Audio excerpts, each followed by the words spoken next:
Well, in particular, kind of from a general perspective, kids struggle with falling asleep well, especially kids who have sleep disorders or who have ADHD, which is attention deficit hyperactivity disorder. And then there's some societal aspects to that too. I think school and sleep do not always go well together because as kids are aging through puberty and teen years, their circadian rhythms shifts a bit to where they're not tired until later, which is normal and natural, and why they don't want to go to sleep until sometimes 10 or 11 p.m. Before we get started, I have a quick favor. I've been self-funding the Finding Genius podcast for 5 years now. I've done over 3,000 episodes. And as you can see on YouTube, we're up over 1 million views on the channel, which is fantastic. The next thing I really want to push on is to get up to 10,000 subscribers. Because once we do, we'll be able to put a donate button and we'll be able to solicit donations to help keep the podcast running and to also get the Finding Genius Foundation moving along. We have a big project studying anxiety, depression, and PTSD and working on a product to help people overcome these problems because I've seen them explode recently after the last 2 years of the whole virus situation. So if you would, please subscribe to the podcast. That would help us tremendously. Give us a thumbs up and check in the description for Buy Me a Coffee. It's about $5. If you could buy me a coffee, I'd really appreciate it. It would help keep the channel going, and I love coffee. Thank you. Forget frequently asked questions. Common sense, common knowledge, or Google. How about advice from a real genius? 95% of people in any profession are good enough to be qualified and licensed. 5% Go above and beyond. they become very good at what they do, but only 0.1%. are real geniuses. Richard Jacobs has made it his life's mission to find them for you. He hunts down and interviews geniuses in every field: sleep science, cancer, stem cells, ketogenic diets, and more. Here come the geniuses. This is the Finding Genius podcast With Richard Jacobs. Hello, this is Richard Jacobs with the Finding Genius podcast. This is the Health, Medicine, and Bioscience edition. I have Dr. Mullaley. She has a doctorate in clinical psychology, with an emphasis in child and family psychology at the Catholic University of America in Washington, D.C. She's working in the mental health field since 1991, working again with children's mental health. So we're going to talk about that. So Dr. Mullaley, thanks for coming. How are you doing? I'm great. Thanks so much for having me. Yeah, what got you interested in working in the field you're in, and what's your recent focus? Where has it all led to over the past 20, 30 years? Right. So I became interested long ago in working with children, and I've kind of navigated through adolescence and now also work with adults. But one of the things I see a lot is I do a lot of psychological testing in addition to therapy with children and families. And one of the things that I see a lot with the individuals that we do testing with are a history of some sleep issues, which got me curious to dig a little bit deeper into what that could be about. There's been a lot of research in the last 10, 15 years that might explain that connection. So that's one area I do some education around in the community as well as with the clients that we're working with, both in testing and in therapy. So let's focus in on children with sleep issues. What do you see commonly today? What kind of issues do parents say that kids have? Well, in particular, kind of from a general perspective, kids struggle with falling asleep well, especially kids who have sleep disorders or who have ADHD, which is attention deficit hyperactivity disorder. And then there's some societal aspects to that too. I think school and sleep do not always go well together because as kids are aging through puberty and teen years, their circadian rhythms shifts a bit to where they're not tired until later. Which is normal and natural, and why they don't want to go to sleep until sometimes 10 or 11 p.m. But then their bodies want to sleep that full 9 hours that they really do need. But schools start at 6:30, 7:30, 8 o'clock in the morning. So they aren't able to get enough sleep. So there's kind of that cultural or societal piece. So we often have really sleep deprived kids, especially the really high achieving teens who are pushing themselves a lot and to get all that work done and perform well. So they don't want to leave something undone and they stay up late then to get that done, which kind of further messes with their circadian rhythms, which is what regulates their sleep wake cycles. And there's a lot. Yeah, it's not good. And unfortunately there's not a whole lot they can do about that part. But what we know is that having sleep deprivation at all ages has some different impacts on mental health, on cognitive processing, on behavior regulation. And so it is kind of a bi-directional impact that if someone's struggling with anxiety, stress, depression, ADHD, they're going to have more difficulty with sleep. And if they're having more difficulty with sleep, they're going to struggle more with anxiety, stress, mood, and attention and hyperactivity. Yeah, I've heard kids react the opposite way adults do to not only sleep. Adults may be tired or grumpy, but kids does maybe get hyperactive and they act out. What have you seen when a child's not sleeping right? What are some of the possibilities to see a behavior? That's exactly right. So we as adults, we get sluggish, we get a little bit forgetful, but kids tend to ramp up. They tend to get more hyper, more fidgety, more irritable and cranky. Their concentration is poor, although that's true for us as well. Memory and learning is not exactly something that their brain is ready to do. And so it can look like something different. And in fact, there are some studies that say that children that have sleep disorders, like delayed sleep onset, disordered breathing, like you might get with adenoids that are swollen or tonsillitis, they tend to have ADHD-like symptoms in all of those ways. So they are inattentive and fidgety or hyper or reactive. And for a subset of those kids, resolving the sleep issue makes them no longer meet criteria for having ADHD. So how do you do, is it mostly clinical work or is it more research? What are you doing nowadays? Yeah, I myself do mostly clinical work. I run a group practice in Fairfax, Virginia, and also educate a lot in the community. So I'll give talks at schools or other organizations in the community that want to know more about these topics.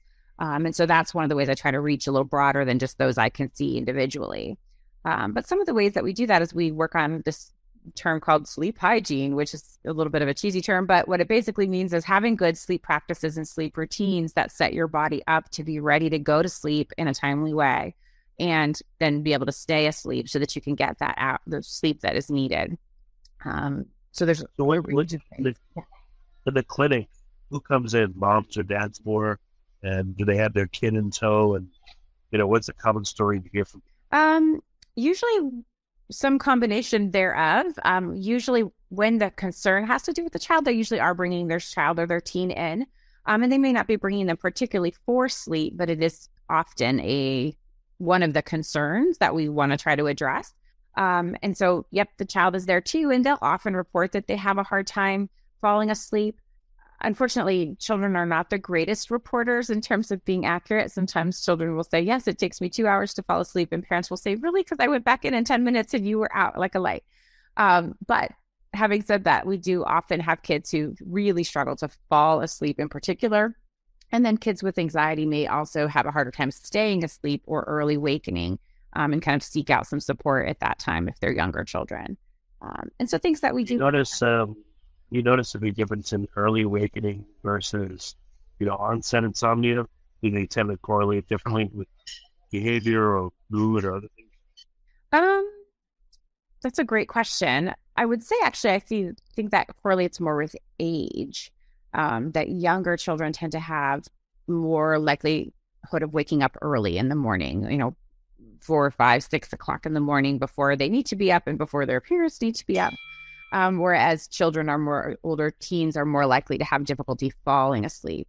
And again, a part of that is the natural shift in circadian rhythms at different ages developmentally. And part of that is anxiety can play a big role in sleep difficulties to fall asleep. So separation issues, self-soothing kinds of issues that kids don't have that ability to quiet their mind or calm their worries or fears well, are more likely to struggle to fall asleep.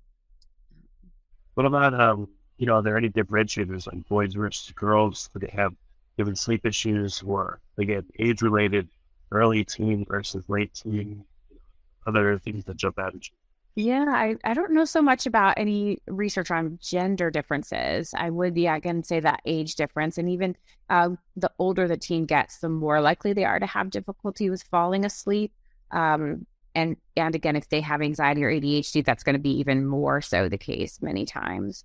And then, so that's one of the things that we try to teach young people too, is how to have good patterns. As teens, they have to start regulating that themselves more, maybe not having their phone by their bed or having a break from electronics. Nutrition can play a role, exercise can play a role.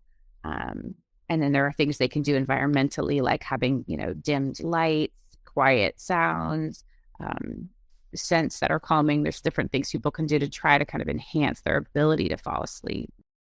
Before we continue, I've been personally funding the Finding Genius podcast for 4.5 years now, which has led to 2,700 plus interviews of clinicians, researchers, scientists, CEOs, and other amazing people who are working to advance science and improve our lives and our world. Even though this podcast gets 100,000 plus downloads a month, we need your help to reach hundreds of thousands more worldwide.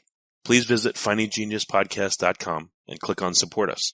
We have 3 levels of membership from $10 to $49 a month, including perks such as the ability to see ahead in our interview calendar and ask questions of upcoming guests, transcripts of podcasts you're interested in, the ability to request specific topics or guests, and more. Visit findinggeniuspodcast.com and click Support Us today. Now back to the show. What about snoring or apnea or large tonsils or narrow airways, that kind of stuff in kids, the physiological stuff? Do you address that very much? Absolutely. And that's so important. Sometimes parents will kind of mention those things anecdotally, like not really quite realizing how important those are. So they might mention, yeah, they really snore, and they'll just kind of think it's funny. But really, that's for us a red flag that there is something like you're talking about, enlarged adenoids, enlarged tonsils. Maybe I actually recently worked with a youngster who have a REM sleep disorder to where they really don't enter REM sleep in the evenings at all, which is problematic because that's when we have our most restorative sleep. That's when our memory, our processing, our learning, our immune system are all most building us up to be able to kind of cope the next day. And so that person was diagnosed with ADHD according to the test results. But really, my question is, I want that child to have a sleep study and intervention on that sleep. So any of those sleep disorders that interfere with sleep in general, the number of hours that are slept, but most importantly, their REM sleep is absolutely going to affect their mental health and their physical health as well. And so I'll direct them there to a sleep professional in the medical field for evaluation and treatment. So what kind of interventions? So the environment has to be right. It's hard to do that. Like, my kids every night, they go in there and they say, turn this off, don't do that, don't do this. What about, is there any cognitive behavioral therapy you do, or what kind of interventions help kids? Well, yeah, great question. So part of it is the environmental pieces, which are, keeping those lights down and the electronics away. But as you say, kids don't always want to comply with those. So from a cognitive, both a behavioral and a cognitive perspective. So from a behavioral perspective, with younger kids, you can kind of do some reinforcements for those types of behaviors by doing the thing we want them to do. Maybe you get an extra book the next morning instead of that night if you've gone to sleep and you've kind of close your eyes and keep your light dim and kept the electronics away. Those kinds of behavioral reinforcements. As they get older, though, we want kids to start to have their own ability to recognize what they need. So sometimes I'll have kids keep a log even of how they felt on a given day and track their sleep and see if they can begin to notice some patterns, because if they begin to notice it, then it's much more meaningful than us as adults just telling them that will make them feel better. Another piece cognitively is that many kids have a hard time quieting their mind in the evening. And that can be because they're stressed or anxious or worried about what tests they have the next day, or that, conversation that they're afraid their friend is mad at them from the day.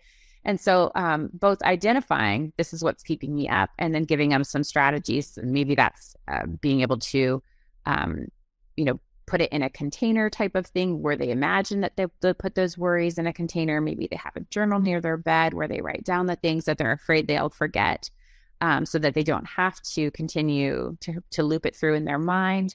And then cognitive challenging is one way that people use cognitive behavior strategies to kind of challenge what they're thinking that they might be worried about for the next day. I'm worried I'm going to fail my test, but the reality is I really don't usually fail my tests. I've studied, I'm probably going to be fine.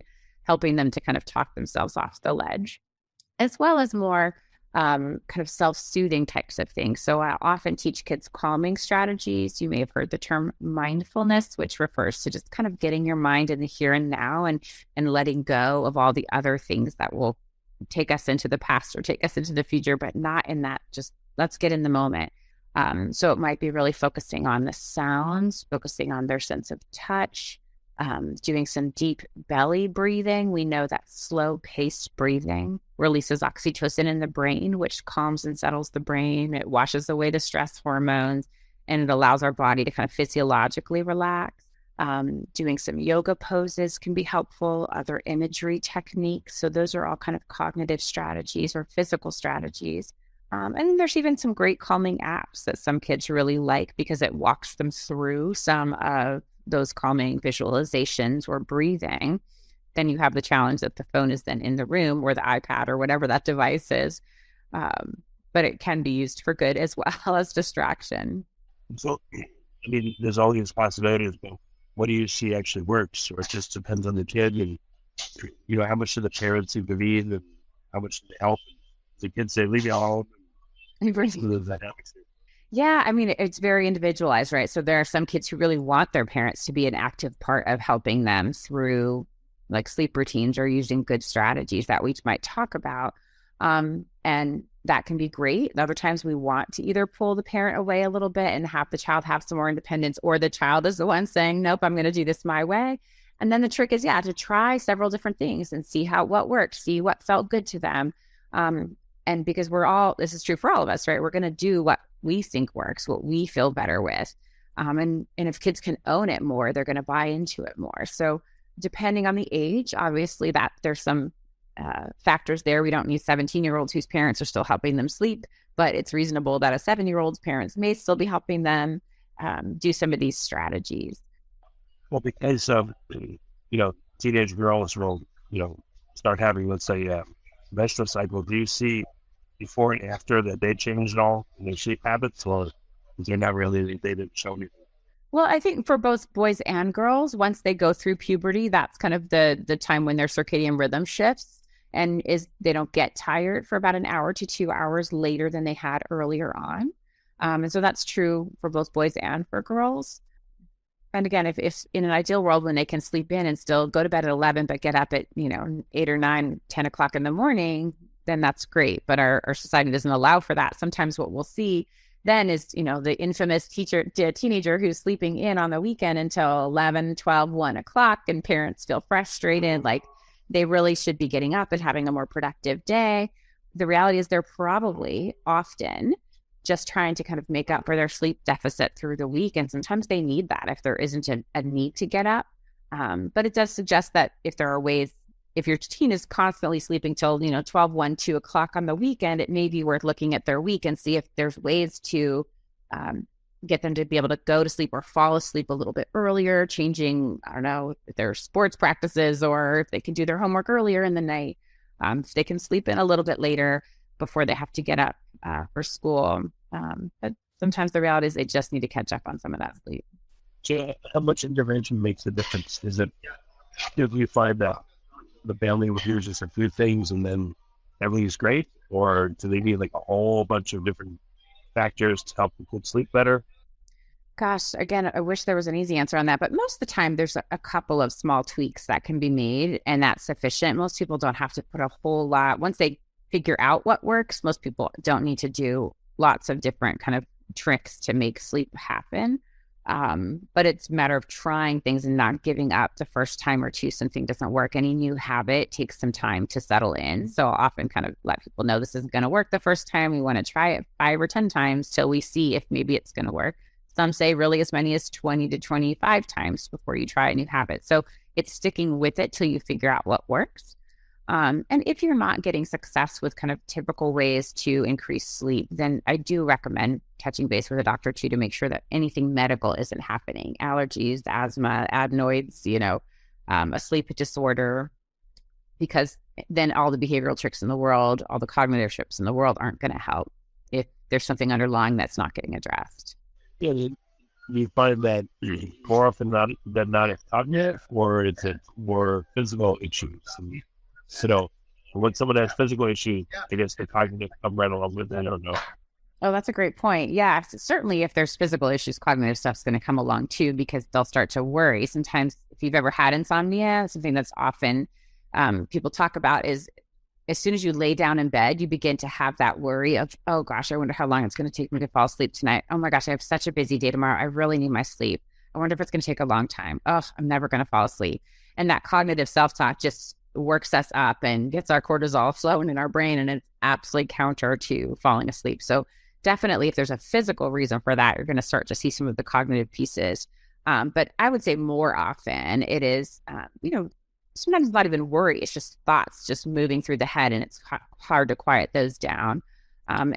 Again, there are sometimes we are trying to go to bed before our body wants us to go to bed. So we can't fall asleep because our melatonin hasn't been released in our body, which is what regulates our circadian rhythms and our sleep-wake cycle. So that's a harder one when we have to try to go to bed at 9:30, even though the body isn't ready to go to bed till 10:30 or 11. Yeah, I remember when my kids were little and I would lay with them, I'd turn on the lights and they'd go, I can't see. So you're not supposed to see. Exactly. But now it's different. Now I go in and catch them on their phones and say, stop that. I can be able to sleep. So it's just a struggles, but different struggles. It is. It changes with age, but it can remain a struggle. And so sometimes it's a fun, let's do an experiment. Let's try plugging in our phones downstairs in the living room. Mom and dad will do it too, because really what we model for them is what they're going to do. We can't take our phones into the bedroom and expect them not to do the same. We can. Sure. It's going to be less successful. So I always encourage all families, unless you have a job where you need to be on call as a parent, we also don't need our phones in the room. We don't need notifications going off, even if it's on silent, the buzzing, the light, all of that is activating. And so I just think as everyone heads upstairs or back to where the bedrooms are, we just all plug in. And then it becomes not a punishment. It becomes just part of a healthy habit. That's a good point. How often do you have to recruit the parents and say, like, we need you also simultaneously to model what we're trying to do for your child? Oh, very often. Absolutely, very often, I would say. And one of the things I'll say is how is it that we're asking your child to do something that you're not willing or able to do? So you have a fully developed brain and they don't yet, right? Their frontal lobe is still working.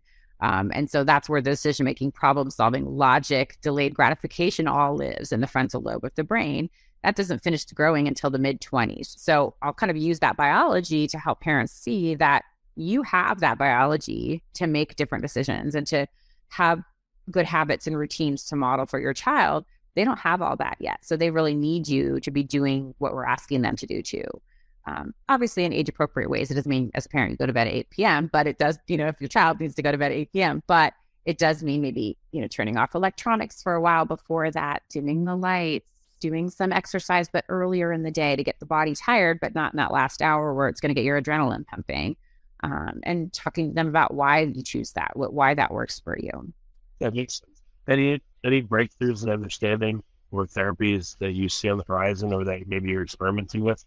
I would say I've done some training in this. I'm not necessarily an expert in this, but there is a type of cognitive behavior therapy that actually is specific to insomnia that really helps people break down, because it's different for everybody what causes their difficulty falling asleep. And it helps them break down what is the thought that you're having, what is the behavior that you're having, and how to very kind of slowly and methodically shift the ones that are getting in the way and leave the ones that aren't alone. And so, maybe you can go to bed at different times and it doesn't seem to matter because it's the cognitive issues that are getting in the way and the worries or the beliefs about sleep. But maybe it is not the worries and the beliefs about sleep, and it's the fact that you're just flat out getting into bed 2 hours after your body was tired, and now it's overtired and amped up and can't fall asleep. So then you slowly shift the sleep onset expectation. And so it's called CBTI, Cognitive Behavior Therapy for Insomnia. And so definitely there's been more and more practitioners trained in CBTI in the last few years. And sometimes there are insomnia clinics actually that really do focus on that. Well, very good. What's the best way for people to get in touch and find out more? Well, gosh, there's tons of resources about sleep in particular, and about sleep and ADHD, which is one of the areas that I speak about. But certainly I'm happy to share resources if anyone wanted to contact me. My practice is Bridges Therapy and Wellness Center, which is a website of the same name, www.bridgestherapyandwellness.com, all spelled out. And I'm happy to share some resources at that point. That's great. Well, Dr. Mullaley, thank you for coming on. I appreciate it. Absolutely. It was great to talk. Thank you. If you like this podcast, please click the link in the description to subscribe and review us on iTunes.